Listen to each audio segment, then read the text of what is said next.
皆さん、こんにちは。ゆいです。こんにちは、あきらです。日常の日本語チャンネルへようこそ。あきらさん、週末は何か面白いことありましたか？私はいつも通りですね。家でゆっくり本を読んだり、料理を作ったりして過ごしました。お金もかからないし、一番リラックスできるんです。あきらさんらしいですね。堅実というか、本当に無駄がないというか。そうですね。外に出るとどうしても出費が増えますからね。ゆいさんはどうでしたか？私はですね、友達の誕生日パーティーに行ってきたんです。そこで新しい出会いがたくさんありました。パーティーですか？楽しそうですね。はい、すごく楽しかったです。それで友達の友達ともすぐに仲良くなって、連絡先を交換したんですよ。なるほど。友達の友達ですか？そうなんです。そこで今日お話ししたいテーマを思いつきました。あきらさん、友達の友達は友達だと思いますか？いきなり哲学的な質問ですね。現代って人間関係の境界線がすごく曖昧じゃないですか。今日はこの距離感について深掘りしてみたいんです。面白そうなテーマですね。性格が違う私たちなら意見がはっきり分かれそうです。早速話していきましょう。まず、先ほどの質問に答えますね。私の場合は、友達の友達は友達ではありません。そうなんですか？じゃあ何と呼ぶんですか？ただの知り合いですね。顔と名前を知っているだけの人という感覚です。厳しいですね。私は少しでも話して気が合えば、その日からもう友達だと思っちゃいます。ゆいさんは本当に社交的ですよね。私にとって友達というのはもっと深い関係なんです。深い関係というと、例えばどんな基準があるんですか？そうですね。二人きりで遊びに行ったり食事に行ったりできるかどうかはですね。それができなければ友達とは呼べない気がします。なるほど。二人きりで会えるかどうかですか。確かにそれは一つの大きな壁かもしれません。共通の友達がいなくても会話が続くかどうかが本当の友達の境界線だと思っています。私は逆ですね。最初は共通の友達がいた方が安心できるし、そこからどんどん自分の世界が広がっていくのが好きなんです。世界が広がる楽しさは理解できます。でも人間関係が広がるとそれに伴って時間もお金も消費しますよね。ああ、そこでやっぱりお金の話になるんですね。あきらさんらしい視点です。大切な資産ですからね。誰にどう使うかはしっかり考えたいんです。確かに限りある時間やお金を誰と過ごすかって大人になるとすごく大事なテーマですよね。じゃあ、もっと具体的なシチュエーションで考えてみましょうか。いいですよ。どんなシチュエーションですか？例えば、私があきらさんをご飯に誘ったとしますよね。その時に、ごめん、今日は別の友達も連れて行っていいって聞かれたらどうしますか？正直に言うとちょっとためらいますね。やんわりと断るかもしれません。断っちゃうんですか？せっかくの機会なのに。だって知らない人が来たらすごく気を使わないといけないじゃないですか。何を話せばいいかわからないし。私は全然平気です。はじめまして、ゆいですってすぐに打ち解けられる自信があります。それはゆいさんのすごい才能ですよ。私は外食するなら心からリラックスできる人とだけ過ごしたいんです。外食ってお金もかかりますから。あ、またお金の話。でも、新しい刺激をもらえるかもしれないじゃないですか。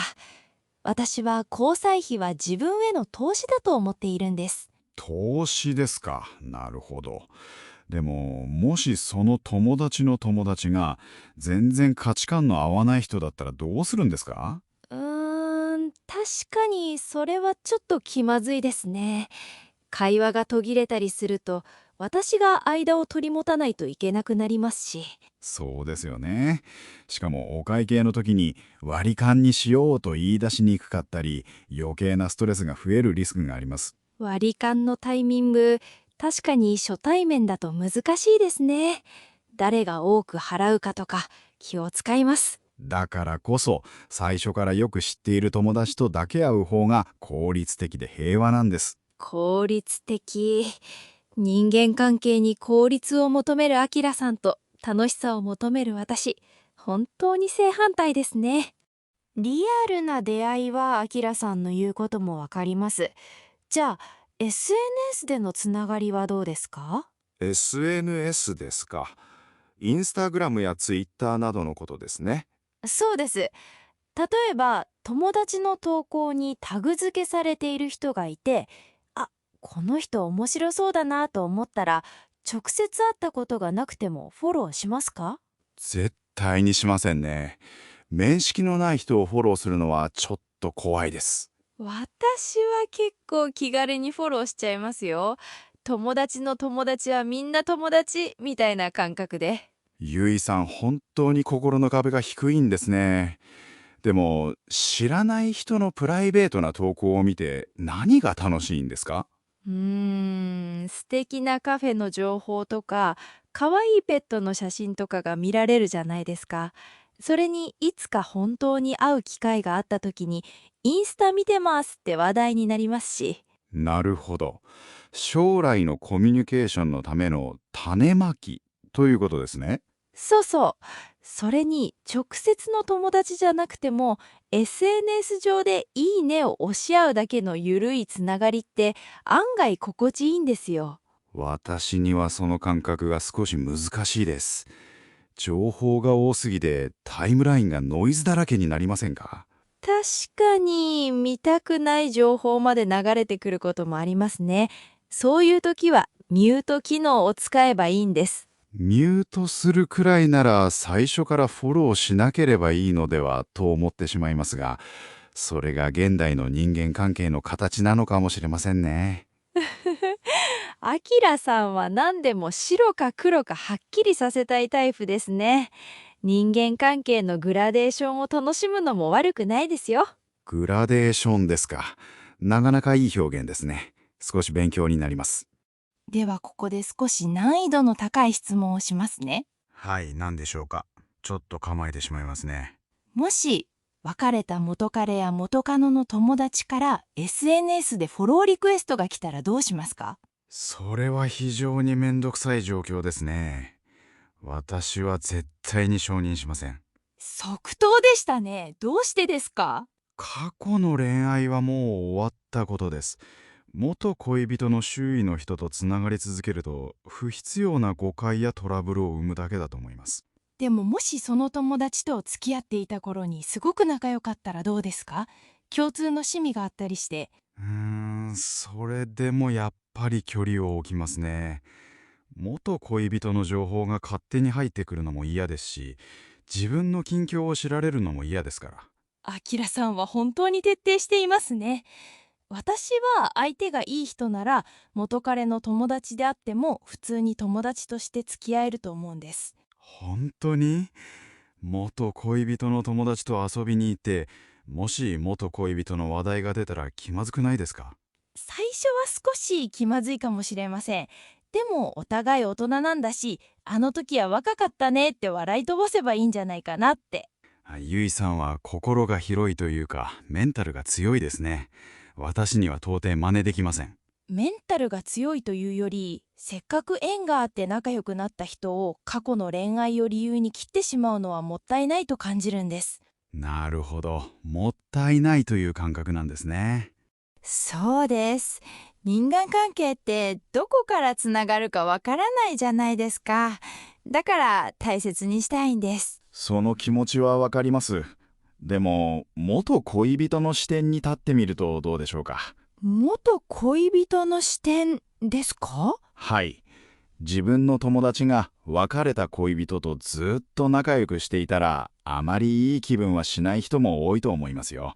ああ、言われてみれば確かにそうかもしれません。逆の立場だったらちょっと嫌かも。でしょう？だからこそ、誰に対してもオープンでいることが必ずしも正解とは限らないんです。アキラさんの言う通りですね。自分の正しさだけじゃなくて、周りの人の感情にも配慮しないといけないですね。ここで重要なのが今日のテーマでもある境界線です。境界線。日本語では境界線ですね。はい。英語のバウンダリーのことです。人間関係において自分と他人の間に引く見えない線のことですね。私はその境界線を引くのがあまり上手じゃないのかもしれません。ついつい誰とでも仲良くしようとしちゃって。それは長所でもありますよ。ただ、すべての人を受け入れようとすると、いつか自分が疲れてしまいます。確かに、最近 SNS の返信だけで疲れちゃう日があるんです。これも境界線が曖昧なせいかもしれませんね。そうですね。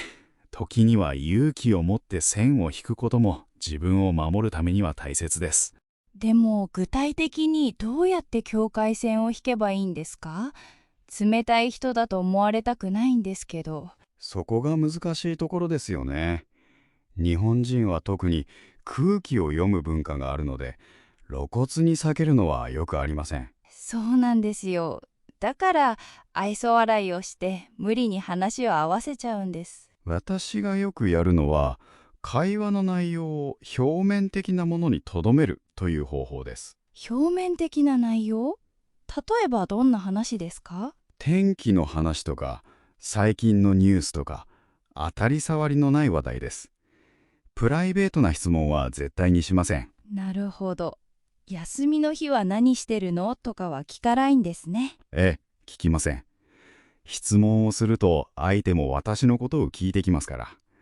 そうやってお互いに深い領域に入らないようにします。すごく戦略的ですね。私はすぐにどこに住んでるのとか、美味しいお店知ってるって聞いちゃいます。ゆいさんは親しみやすくて魅力的ですが、それだと距離感、つまり距離感が近すぎることがあるんです。なるほど。礼儀正しくするけれど一歩踏み込まない。それが大人の距離感なんですね。その通りです。そして SNS なら、いいねは押すけれどコメントは残さない。これも一つの距離感の保ち方です。それなら私にもできそうです。コメントを考えると時間もかかっちゃうし、少しドライくらいがちょうどいいかもしれませんね。はい。少しドライなくらいがお互いにとってストレスが少ないと私は信じています。今日、あきらさんと話していて、なんだか自分の生活を見直したくなってきました。おや、珍しいですね。社交的なゆいさんがそんなことを言うなんて。実は最近、スケジュールが友達との予定でいっぱいになってしまって、少し疲れを感じていたんです。それは典型的な交際疲れですね。休まる暇がないんじゃないですか？そうなんです。それに交際費が重なってしまって、今月はピンチなんですよね。ほら、やっぱりお金の問題が出てきたじゃないですか。無理して広げた人間関係は財布にも心にも負担をかけます。あきらさんの言う通りですね。私もあきらさんみたいに、もう少し人間関係を整理して、本当に大切な少数の友達と深く付き合うようにしようかな。それがいいと思います。休日は家でゆっくり本を読むのも案外楽しいですよ。でも完全に家にこもるのは私には無理かも。やっぱり時々は外でパーッと遊びたいです。それでこそゆいさんですね。極端に変える必要はありません。少しだけ距離感を意識するだけでかなり楽になるはずです。はい、バランスが大事ですね。友達の友達は友達っていうモットーは一旦お休みにしてみます。それが賢明です。自分が心地よいと思える人間関係のサイズを見つけるのが一番大切ですからね。あきらさんに相談してよかったです。なんだか心がすっきりしました。どういたしまして。私の節約術と人間関係の整理術が役に立って嬉しいです。さて今日は友達の友達は友達かというテーマでお話ししてきました。ゆいさんと私で見事に意見が分かれましたね。でもそれが面白かったです。本当にそうですね。人によって友達の定義がこんなに違うんだって改めて気づかされました。正解はないんです。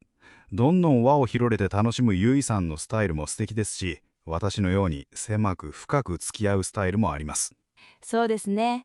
お互いの価値観を押し付けないで、この人はこういう距離感が好きなんだなって理解することが大切なんですよね。その通りです。言葉で説明しなくても行動で適度な距離感を示していくのが大人としてのマナーだと思います。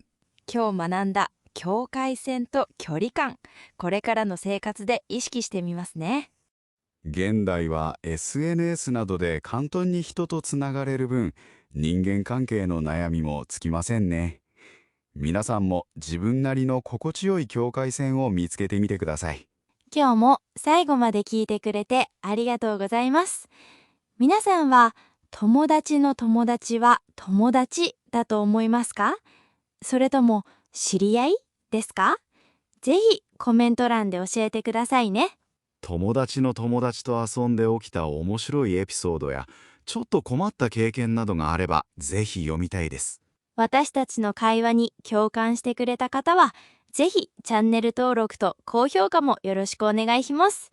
そして今日の会話のスクリプトは一番上のコメントにリンクを貼っています。読みながら聞くと、より自然な日本語の表現が身につきますよ。